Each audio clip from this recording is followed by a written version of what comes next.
Welcome to the Divine Purpose Podcast with your host Patrice and Daniel Myers. So this episode we will be talking about the business that is the money. Money.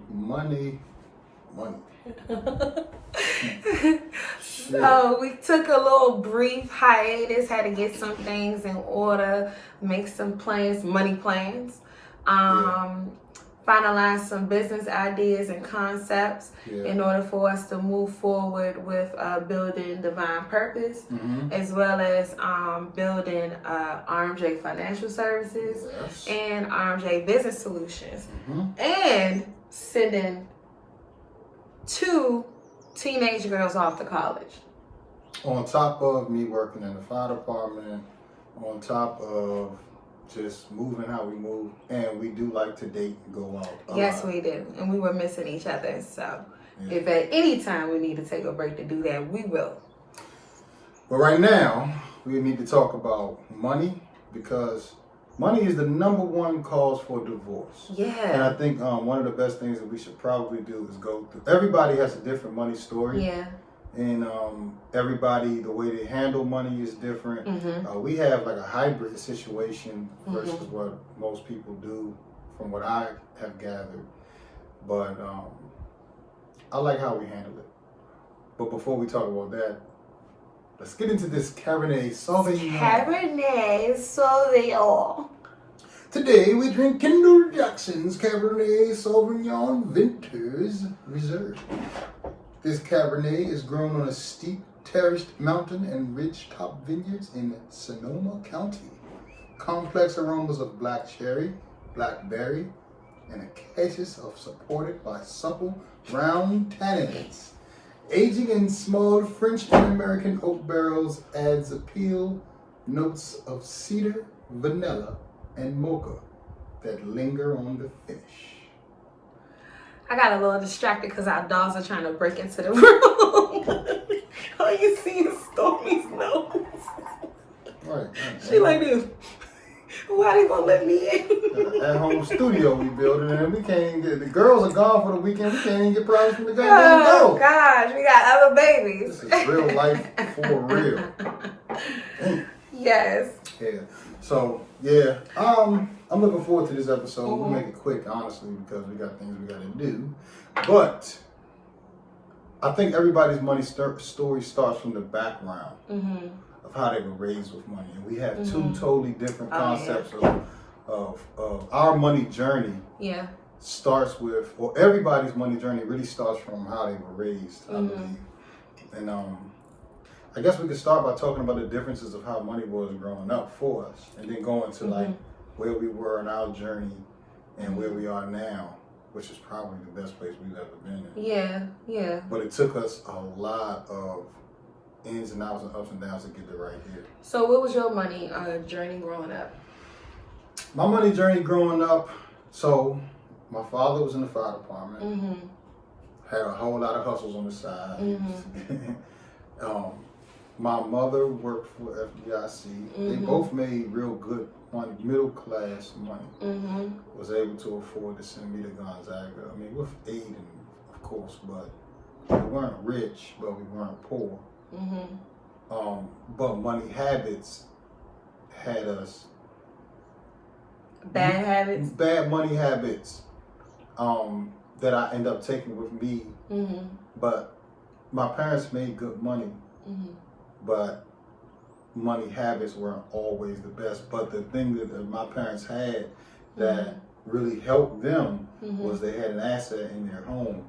So they were able to take money out of their home. And that's how we were able to go through. So that's me growing up. I understood the importance of value of having a home. The value of owning a home. Because whenever you get into a jam, which we had with this home, when you get into a jam, you always have the ability to get yourself out, because you can do things like loan modification. You can do things like hold off, where if you're renting somewhere, it's like, nah, nigga, get the fuck home. So exactly. I think I learned a valuable lesson of having a home when we got back together the second time, because like you said, we were both entrepreneurs, full-time entrepreneurs when we got back. And so at certain times, mortgage was not able to be paid. We really had to do the bare minimum, which was cell phones, electricity, water. Yes, cell phones, electricity, water, and food. And so being able to have the peace of mind of knowing that if we missed a month or two in our mortgage, you could go into foreclosure, but we didn't risk getting kicked out the next month. Yeah, and I would not recommend nobody skip out on their goddamn payments. That's not what I'm saying. It was just we were both full-time entrepreneurs. Yeah, and since we were full-time entrepreneurs trying to figure this shit out, it was like, okay, shit, this month, all right, shit, I called the mortgage company. Yeah. Take it on the back end, we can do it alone. It's not good. Yeah, it's not good because it still affects your credit. Our credit definitely took a hit. Yep. And our credit took a hit, and because our credit took a hit, then we had to go into making things happen. But we always figure it out. Yeah, and so that's so like I said, I learned that with being here with Daniel, the importance of home ownership. I grew up with two parents. My father started off as a maintenance man, and then he went on to work at the giant warehouse. And meanwhile, by the time I was 7, my mother had stopped working and became a full-time stay-at-home mom. So we lived off of one income. Okay. And we got support from my grandparents, and just made it work. My parents didn't really have like major social lives or anything like that where they went out or shit. We never even did family vacations. Right. But I never felt like I was deprived though. I didn't feel like I didn't have anything. Yeah, I didn't feel poor. I didn't feel poor at all, but we never talked really about money. Yeah.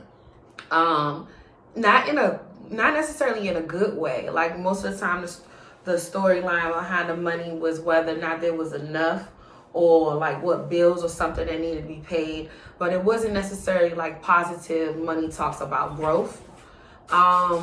We also so as far as growing up with two parents and like we had this discussion before about how both of your parents were in the government. They had them good old government jobs and had that pension and all that stuff. And so that was a storyline that I didn't understand about the good old government jobs. The only thing I got about the good old government job was that it was hard to get fired. But I didn't correlate that with or have the conversations about retirement and pension. I honestly didn't hear that stuff until dealing with you. Yeah. So I really I didn't know never thought about building wealth. I didn't even think wealth was something that was attainable to me. I thought comfort was. Comfort was attainable by doing the things that I needed to do to get paid more money, working at a job. But I never was satisfied with working at jobs. You never was I hated it. That's why so this is a step into our what we taught Kayla and Kiera about money.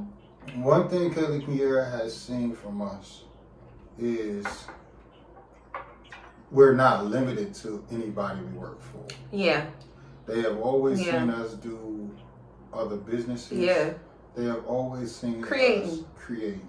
And the creation story, out of all these years, we're now starting to see come together.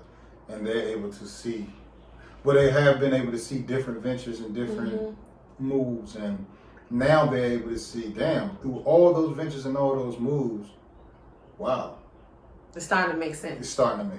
Yeah, I mean, I can tell that sometimes I know that we've tried our best to set stuff up in the background financially the right way.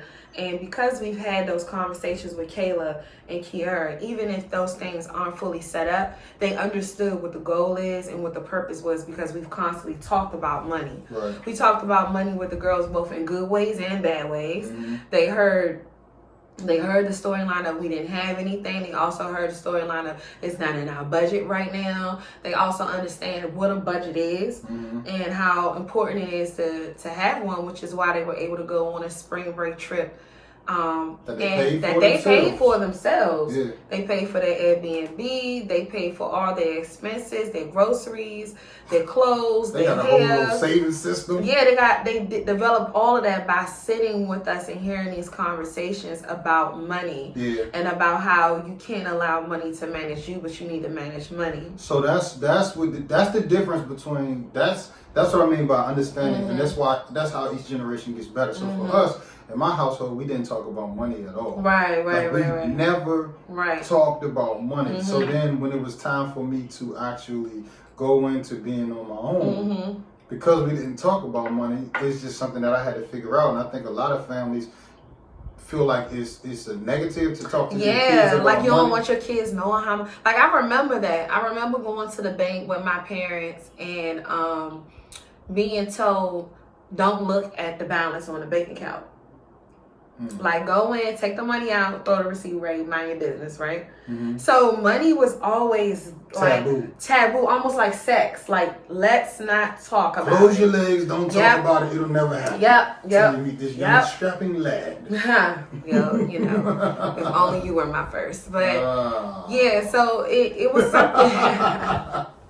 It was something that we never really talked. We just never talked about it. So like.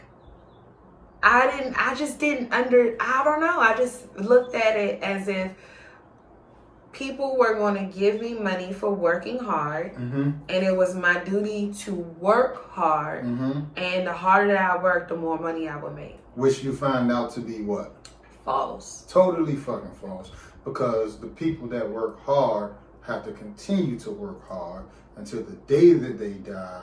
And the day that they die, oftentimes, they haven't even had anything set up so that their kids don't have to work hard at all.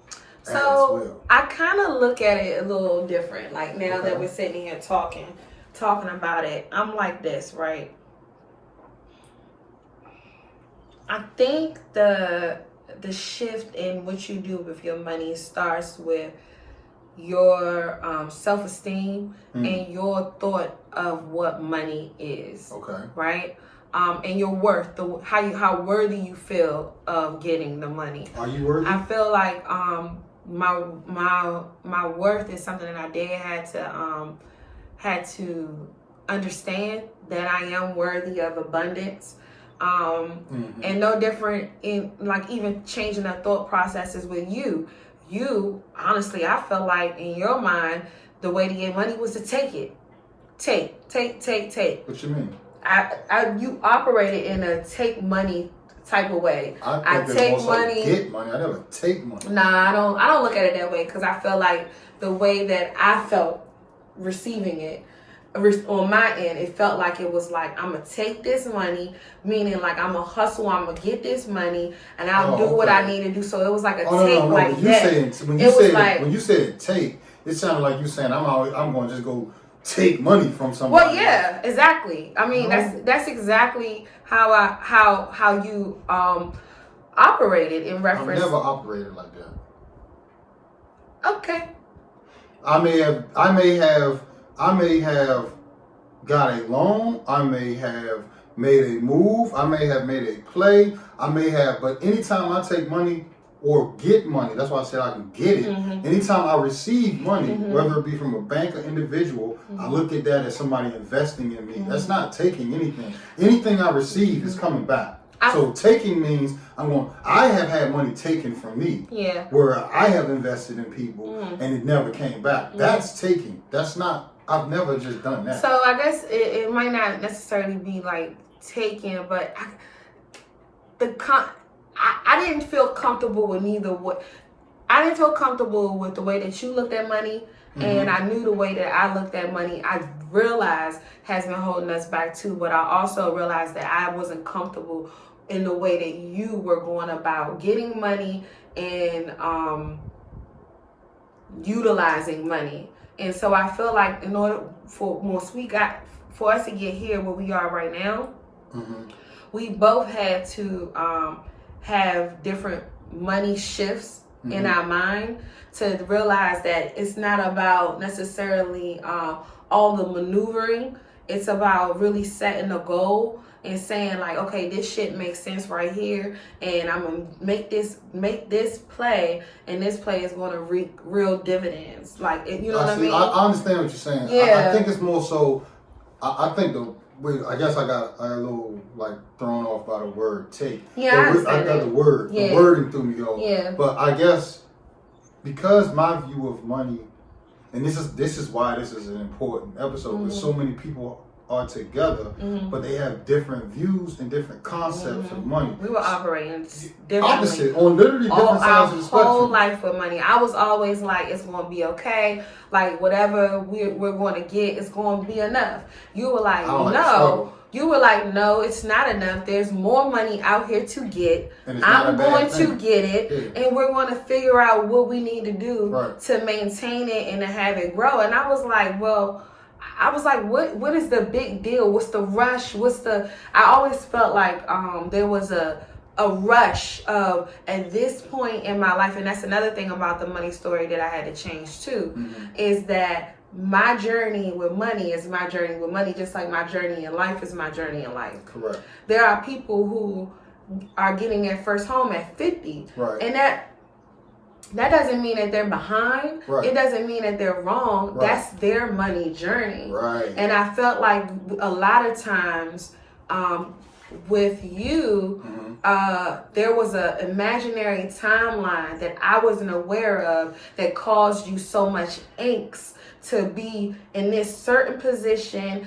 with this certain amount of money at all time. And I was like, what's the rush? And I think that's what it is. So our thought process was different based off the way we were raised. So like when I was growing up, I hear my father always saying, man, I'm gonna get that million. I'm gonna get $1 million. And now I know it's not even really a number, like $1 million, half a million. Yeah, we had to switch that up. That's one of the things that you changed. I've changed. You had a number. I had a number, but I had a number in my head. But my number changed because if you're not looking for a number, my thing now is, shit, right now I'm able to do whatever I want to do, whenever I want to do it, wear what I want to wear, eat what I want to eat. My daughters are taken care of. Bills are in a good place. We're just, it's a level of comfort and peace that having money gives you, where I felt like growing up, this is where I was trying to get to. But I kept saying, I'm going to be a millionaire. I'm going to do this. I'm going to be a multi-millionaire. And we very well might be there. I'm looking at about 5 years. Because I ain't never going to stop. So, but when I say that, what I am realizing is the way you grew up was different from me. My mindset, my mom, my father was, we're going to go get it. We're going to go get it, and because we are deserving of it, we're doing too much not to have it. Where your parents, and this is not a shot at all, but your parents were okay with sitting in the house. Your parents were okay with not getting a home. Your parents were okay with not going on vacations and doing stuff like that. Well, that's not how I wanted to live my life at all. Right. So I feel like a lot of our journey was because we grew up with such a different concept that with me going, you're looking at like, why? What is wrong with us just sitting here? And I'm like, I'm not trying to sit here. Yeah, and it was a big adjustment. I mean, we had several arguments. Man, I used to think even today. Yeah, I used to think back and I was like, damn, do you want to be like not poor, because we was never poor. I'm like, do you want to just? What's wrong with wanting abundance? Because because what I've always grew up with was the storyline of money is the root of all evil. I hate that. And so, in order to not be evil, it was like I was taking on the Jesus Christ martyr, or whatever you would call it, experience, where I didn't need anything. It will all be provided for me. It will all come when it's supposed to come to me, that I didn't have to go out and get it or chase it. And that's one thing I'm still not going to ever do. I'm never going to chase money. I believe that anything that you chase will run from you So I want to open myself up. Open yourself up to it. For, which is one of my mantras, is I am open. I am going to open myself up to receive. I like the sound of that. I'm gonna open myself up to receive money, but I don't ever want to be involved in a chase, and that's where we differ. Daniel was chasing, always chasing money, and he's always running away. Because every time I chase it, yeah. every time when I was chasing the money, every time I chased it, it ended up either leaving me or I had to go chase it somewhere else because damn, now I gotta pay this shit back because I chased it trying to do this and this shit happened and damn. So that was the two different places that we were in. Those places were you were chasing money and I was closed off to money. I didn't need it. It's evil. I need the bare minimum. Anything above that is hustle. So where we are now, I would say where we are now is that neither one of us are chasing. Yeah. We are open. Yeah, and you know, this for the first time, and this is right now we're on the same page of money. Yeah, absolutely. Now we're putting ourselves in position for money to actually come to us, and it actually is coming to us now, which is actually a blessing. Yes, it's a blessing. Don't contradict the universe. Right. Because investments come back to you. Yeah. So the difference between me then and me now is this. Hustling, you're always running. And this is a lot of us.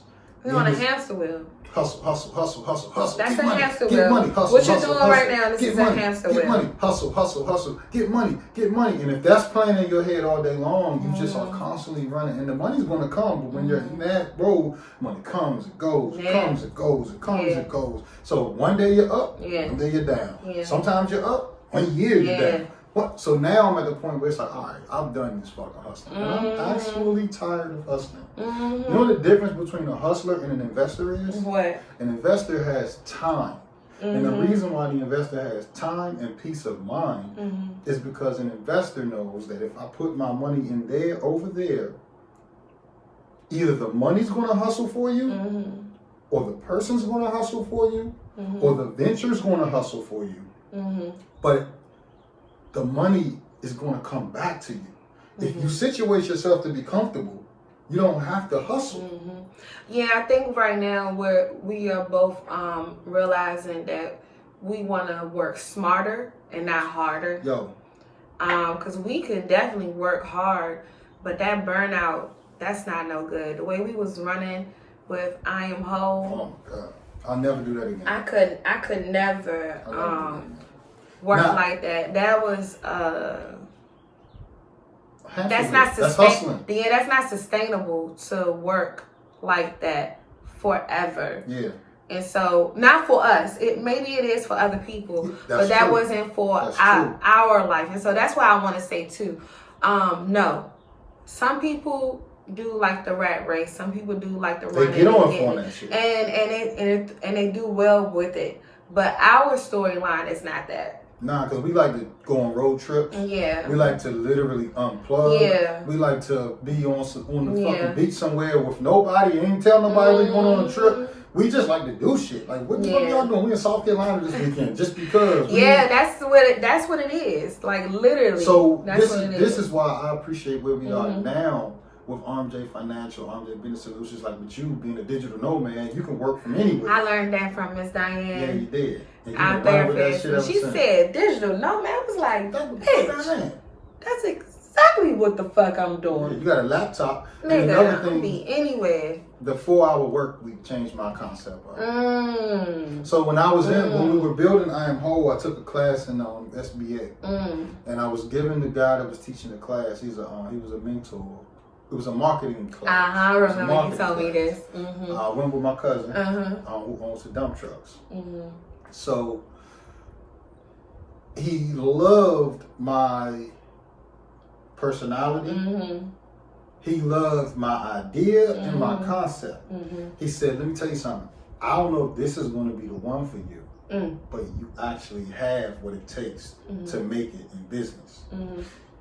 he was like, every business venture is the start of another business venture until you make it. So I kind of took offense to it at first. Like, bitch, I'm gonna make this it. The one. This the fucking one. I'm $1 billion company already. You global, bitch. I done left the fire department. I left an $80,000 job a year for this shit. What the fuck you mean ain't getting that? Global.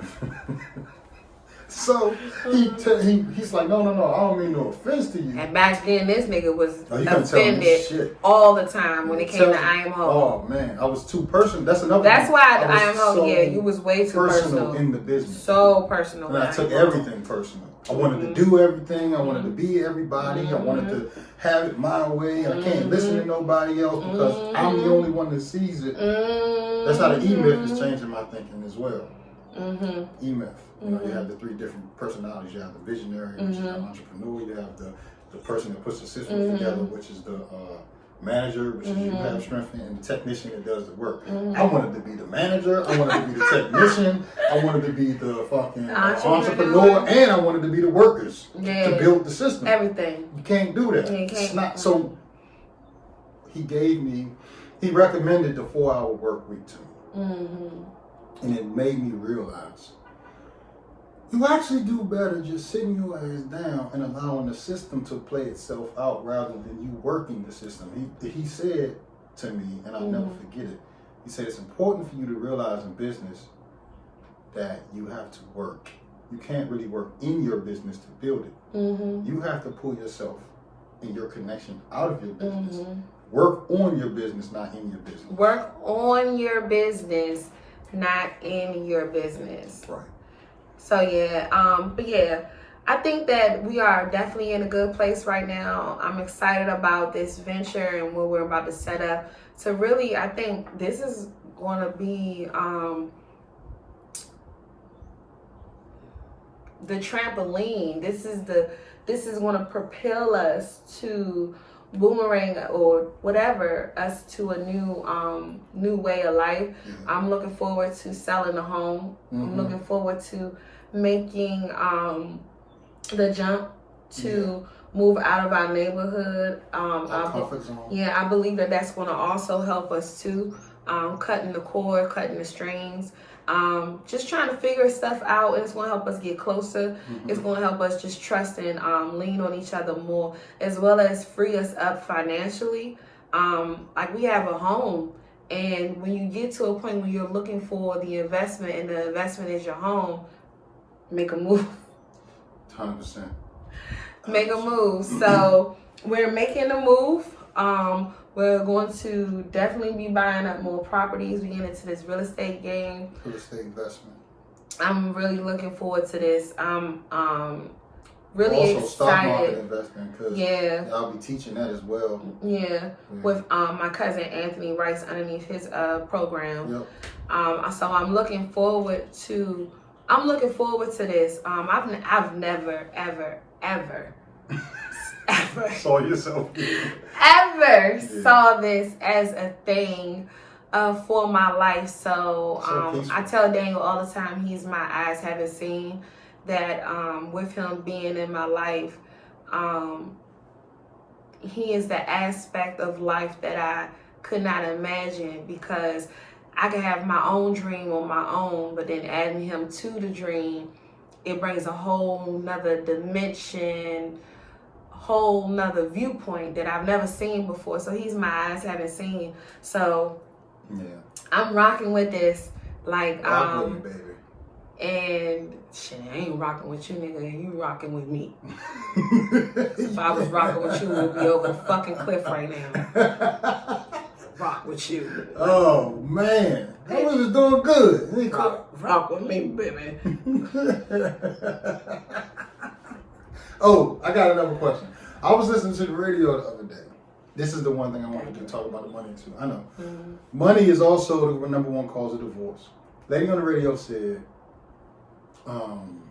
she said, a man is supposed to pay the mortgage. And if the man does not pay the mortgage, you can't, and I gotta put in half of the bills. You can't expect me to submit to you and be your wife, because you're not being a full man by providing security financially. What do you say to that? I say that's the kind of man that she's looking for. Mm-hmm. She looking for a man that's going to pay the mortgage and she don't have to split. Mm-hmm. She doesn't want to pay any bills. Right. He's supposed to pay all the bills, is what she said. She says she can contribute, but if she's paying half, he can't expect her to be fully like a wife, because if I'm paying half, then we're roommates instead of husband and wife. She was serious, and you had a lot of people calling the radio show. You got a lot of people calling the radio show like, that's right, a man is supposed to provide. And she sounded like a single woman. So. I'm going to say this. If we still want to stand by the concept of a man is supposed to provide and pay all the bills, then that means that the woman should not be working, because that goes, those concepts are hand in hand. So you can't be independent. So that means that you're not working, take care of the whole and house. It's your home taking care of the babies, and dinner needs to be ready every night. And you can rub my feet. Ain't nobody saying that about rubbing feet, but dinner and the kids need to definitely be taken care of. That's how it was during that time when men were taking care of all the bills. You were home, you were cooking, kids were taken care of, dinner was ready when he came home. So my thing is, like, women want to be equal until it's time to pay shit. So my thing is, if you want to live that life of man paying the bills, make sure the dinner is ready every night. Take your place up too. Because that storyline does not match today. Yeah, it doesn't. It just doesn't. It does not match today. Because what happens when men start saying, I don't have a problem with paying the bills, but this is what I expect from you. And then women are saying, oh, I want my own money. That's why I'm working to get my own money. But I thought you wanted me to take care of the bills and take care of you. Right. So in response to that, these are my expectations. So now meet mine. And that's the thing. Everybody want to make demands of what people are supposed to be doing in their life, but don't nobody want to also have demands put on them. Right. I look at it like this. Everybody's fucking story is different. Yeah. And the moment you say every man is, you might be in a situation where a woman makes more money. Right. And it makes more sense for the woman to contribute half or a little bit more. My thing is, if you're in a relationship and it's the two of y'all, you're going to the same goal. You should be wanting to go to the same place. You should. It shouldn't matter if it might be a time where the man might be bringing in money that he fall on fucking hard times, and now you got all this money, but because he's not doing it, or you've been working just like him and you haven't had to pay the mortgage, so now you got all this fucking money to the side, so now you go through hard times. Why can't you contribute? Sounds like this is personal. No, it's not personal at all, because this happens all the time. This is personal. With us, I like how we do it. We do what works for the family. You have a bill account that pays the bills. Whether it don't matter how the fucking money gets into the bill account. Yeah. Have a personal credit card for what we got to do. And if we have extra money to spending, whatever, that's our shit. Yeah. But because we're going to the same fucking place, it doesn't matter how we get there. Yeah, like I said, I hate that shit. Like I said, I feel like I said, the same thing. Expectations are on both sides, and don't ask for something if you're not willing to get something. And thirdly, the second thing about it too is that everyone's relationship is different. Yeah. And everybody's money story. If you find a great guy who adores you, who is able to take you out, but because he can't necessarily afford to pay all the bills, you won't be with him, then you're missing out. Yeah. You're missing out. Like, that's literally like when people say, like, that's childish shit. That's when we used to be young and say, oh, we want a nigga that's 6'3" and an 8-inch dick. Like, you know what I mean? Like, you know what I'm saying? Like, that's the shit that you imagine when you're a child, and then when you get older, you realize that certain things, like, so now if I don't find a guy that's 6'3", I met this one dude that's 5'8". He do got a big dick, and he may not cover all my bills, but nah, I need a 6'3" dude, big dick, and pay all my bills. That's a lot. Like, come on. And then what the fuck? Most of them bitches be coming to the table with baggage. Yeah, so I don't know, but that's just my thought process. So also I want to shout out a couple of the different podcasts and people that we follow that have helped us understand our money journey. That is Earn Your Leisure. Shout out to Earn Your Leisure. That is His and Her Money Story. Oh, we're going to be on His and Her Money. Yeah. I guarantee. Look, hold on. I'm going to say this right now. I'm saying this on this episode. Yeah. I don't know if it's going to be a year, 2 or 3 from now. We are going to be on His or Her Money story journey. What is it? His or Her Money story. Because our story is getting there. Yeah, so His or Her Money story. Also, we got a journey. We got a story about money, man. Also, a big help for me was Kev on stage and his wife Melissa, watching them. They were the first couple that I saw making money that I admired, that I was like, money isn't bad. Yeah, I like yes. Those are great examples. And Kev and Melissa probably gonna be on this show too. They're already our virtual They're our friends. best friends. They don't even fucking know it. But we'll see them in LA. I'll tell you who else that I respect, that I know personally, that I can call anytime about anything about money. He never throws anything in anybody's face. Probably the most humble guy I know. Absolutely. But you already know what I'm talking about. I know exactly what you're talking about, because they was going to be my next step. Yeah. Goose and Tanisha. Yeah. James and Tanisha. And they're on, which episode are they on? They're on the second or third episode. The third episode. They too have helped me see that it's not the root of all evil. Just watching the way that they work together as a couple. Genuinely. And the information that they the way they haven't changed. Like, that's what I was looking for. Like, everybody that I saw, I really had to go on myself to change my money story. I decided that I need to go and look for people that I want to admire that have money. Yeah. And so I was intentional about that, and it helped me get to this place. We have to go. We have to go pick up our daughters from the Airbnb. They're responsible, but they're not that responsible yet. We're getting a couple of phone calls from them. But I appreciate everybody for tuning in. This is the final link to why it was that we were... No, we got one more. No, what was this? We definitely had one more. This was... Oh, well, I would like to add one more. I'm not getting mad. It just hit me. This is the end of this storyline. It doesn't mean that we can't have another one. The money story. Yes. Oh, yeah. I got you. Golly, I swear, y'all. I'm controlling. Super. And, like, we've talked about it, but whatever. So, this is the final storyline for, this is it for this. So, yeah, money was a big issue with us. We have now gotten on the right page together, and that's because both of us had to learn and grow. And I'm excited about this journey. Speaking of journeys, we can close out right now. This is the closing. All right, let me get my final thoughts. Go for it. Final thoughts. Money is not the root of all evil. Money will make you more of who you really are. So if you do receive money, be intentional with your money. We have learned a lot about money through our journey. And we have created a company called RMJ Financial Services. And RMJ Financial Services teaches the importance of your finances through real estate investments, through life insurance, wills and trust, and stock market investments. Those are the 3 pillars of wealth that everyone that has wealth has built it through. And now we're just in the process of expanding our portfolios and teaching it at the same time. And I just appreciate the rainy days, because you never know that the rainy days will lead to something else. So the final thoughts are, your money story is your money story.